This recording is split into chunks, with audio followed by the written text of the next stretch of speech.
हम्म, कि मन करेला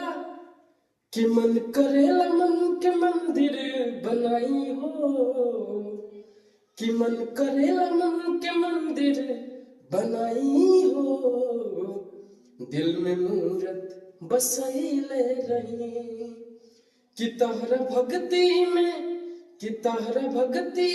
जिंदगी बिताई हो, कि तहरा भक्ति में जिंदगी बिताई हो, नेह तुझसे लगैले रही, हाँ, नेह तुझसे लगैले रही।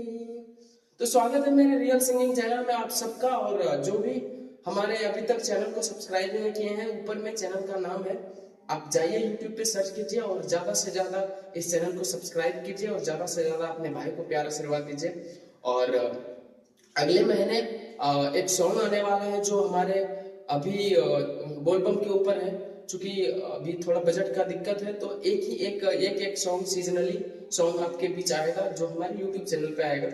तो आप सभी से यही रिक्वेस्ट है, आप सभी से यही प्रार्थना है कि आप ज़्यादा से ज़्यादा इस वीडियो को, उस चैनल को ज़्यादा से ज़्यादा सब्सक्राइब कीजिए। और 6 तारीख नहीं 26 तारीख को हमारा एक प्रोग्राम है जो बहुत ही अच्छा प्रोग्राम है पूर्णिया में। और आप सभी से अनुरोध है कि आप जो लोग आ सकते हैं पूर्णिया आ सकते हैं और ज़्यादा से ज़्यादा संख्या में आइए और ज़्यादा से ज़्यादा प्यार दीजिए इस भाई को। 26 तारीख है ना, मिलते हैं नेक्स्ट टाइम।